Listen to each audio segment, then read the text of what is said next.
You see, we often assume that money equals style. And hey, sometimes it does. But what people forget is, just because you can buy the most expensive wardrobe on the planet doesn't mean you know how to wear it. Late night Instagram scrolls, red carpet events, yacht parties, all filled with men over 30 who've made millions, but let's just say their style choices could use a CFO level audit. So, how did we decide who made this list? We looked at fit, proportion, colour coordination, and overall image cohesion. And yes, we also considered how much their outfits make them look approachable. Or, like someone got dressed in the dark. We're talking suits that swallow them whole, loud fabrics that hurt the eyes, and sneakers that clash with everything else. They have stylists, they may have fame, they certainly have fortune, and yet somehow it doesn't add up. So, grab your coffee, buckle in, and let's break down the 10 worst dressed millionaires over 30 so you can know what to avoid. And hey, hit that subscribe button and turn on the bell, because we all need a little style intervention now and then. Let's start with the man who literally created the modern online shopping empire, Jeff Bezos, the hoodie billionaire. You'd think a guy with access to the world's finest fabrics would nail a classic look, but often what we see is a hoodie, sometimes poorly fitted t-shirt. You see, while minimalism is fine, there's minimal, and then there's, minimal effort. According to a study in the Journal of Consumer Psychology, audiences perceive underdressed executives as less credible, even if they're billionaires. Sorry, Jeff, no rocket can boost a look that doesn't exist. You get the sense he's thinking, I own the world, I don't need to dress for it. And maybe that's true for Mars, but Earth, not so much. Next, we have Elon, the unexpectedly clueless. Elon, where do we even start? Real talk, the guy is a genius. Rockets, AI, electric cars, genius. Fashion, but not so much. From oversized suits that make him look like he borrowed from a high school theatre department to the occasional pastel bomber jacket that doesn't match a single thing. It's a mixed bag. Let's be real. The core issue with Musk's style is a failure of proportion and cohesion. A suit jacket's shoulder seam should rest precisely on the shoulder bone. He often droops several inches down his arm. Trousers should break cleanly on the shoe. His often pool around his ankles. According to research in psychology of aesthetics, creativity, and the arts, disproportionate fit and clashing clothes reduce perceived professionalism in public appearances. And you see, that's what makes it almost charming. If you can ignore the fact that in the world of multi-billion-dollar acquisitions and stock market swings, charm isn't a reliable brand strategy. On number 3, we have Mark Zuckerberg. Yes, we all know the Zuckerberg signature, right? Grey hoodie, jeans, sneakers, rinse, repeat. It's iconic, sure, but after 30, it starts looking more like a uniform of uninspired. I'll tell you what, the problem isn't casual wear. It's the utter lack of evolution and its application in an appropriate context. A hoodie at developers conference is one thing, the same hoodie while testifying before Congress about data privacy is quite another. According to a Harvard Business Review study, leaders dressed in casual attire are perceived as 25% less authoritative in unfamiliar professional settings. The hoodie, in these moments, becomes a shield, a way to retreat into the comfort of the tech bubble rather than step up to the responsibility of a statesman. A simple shift to a well-fitted, high-quality crewneck sweater, a collared shirt, or a smart casual blazer would maintain comfort while projecting a much-needed maturity. And yes, consistency is nice, but when you've got billions, maybe inject a little variety. A blazer, tailored pants, maybe a clean leather sneaker. Just a thought. You think Mark's style is terrible? Wait till you hear about the next offender. Oh, Richard Branson, the adventurous, iconic, and here's what most people won't tell you. Sometimes he looks like he's dressing for the middle of the ocean, rather than a business event. White linen shirts billowing like sails, oversized sunglasses, flip-flops in boardrooms. Charming? Maybe stylish?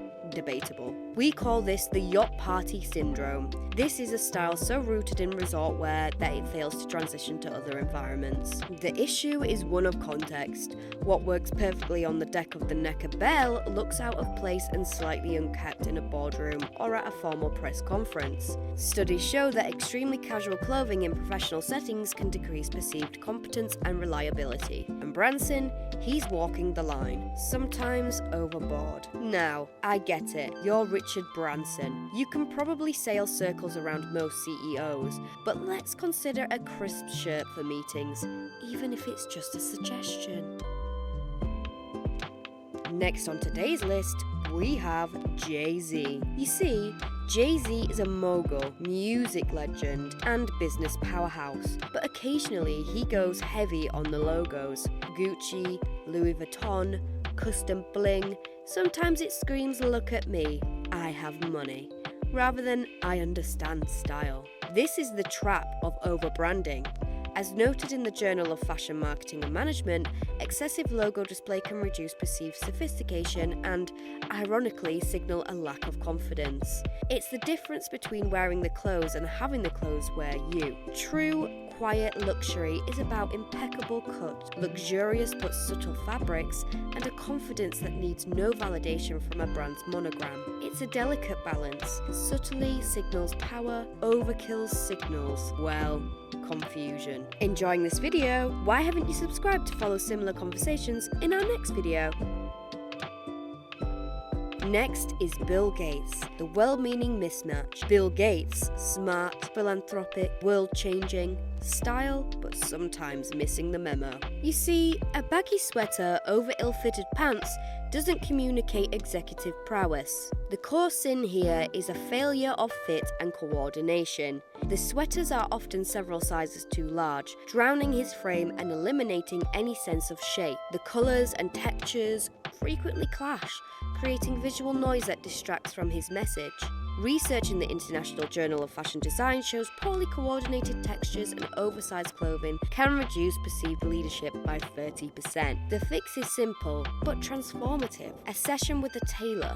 Even his chosen uniform of sweaters and slacks could be elevated immensely by ensuring they fit his proportions perfectly. Look, he's brilliant, but yes, fit matters, and Gates could use a lesson in proportions. We have Larry Ellison. Ellison's style screams adventurous, rebellious, I'm a tech pirate. And while that works for sailing or private islands, it can go sideways at formal events. Leather jackets, baggy pants, sunglasses indoors, sometimes it's more costume than charisma. And while that works wonderfully for magazine spreads on his yacht or at the racetrack, it can go spectacularly sideways at formal events. Studies from fashion and behaviour studies show extreme thematic dressing in adult professionals often signals unpredictability and distracts from credibility. You see, there's a line between daring and careless, Larry. Sometimes you're crossing it. Another on today's episode is Sergey Brin. Google co-founder Sergey Brin has long been the poster child for the California tech casual look. And casual is fine until it's just pajamas level comfort. Sweatshirts, sneakers, hoodies, jeans. Again, you have money to hire stylists, but sometimes it looks like he's doing laundry at the same time as dressing. Research suggests that overly casual clothing in leadership contexts can lower perceived authority by 20 to 25%. The message it sends is, my comfort is more important than the impression I make on you. While that may be true for him, it's a poor strategy for building influence and commanding respect outside the insulated Googleplex. Comfort is great, but yes, fit and coordination are non-negotiable. On the 9th of today's episode, we have Mike Bloomberg, the man who's cautious in business is equally cautious in fashion, and that's safe. Too safe. Grey suit, blue tie, white shirt, rinse, repeat. The sin here isn't poor fit. His clothes are generally serviceable, but a profound lack of aspiration. This is style as a corporate uniform taken to its most sterile extreme. According to the Journal of Consumer Research, playing it safe repeatedly can make even powerful figures seem uninspired. It's about signaling that you understand culture, and Bloomberg needs a little more colour.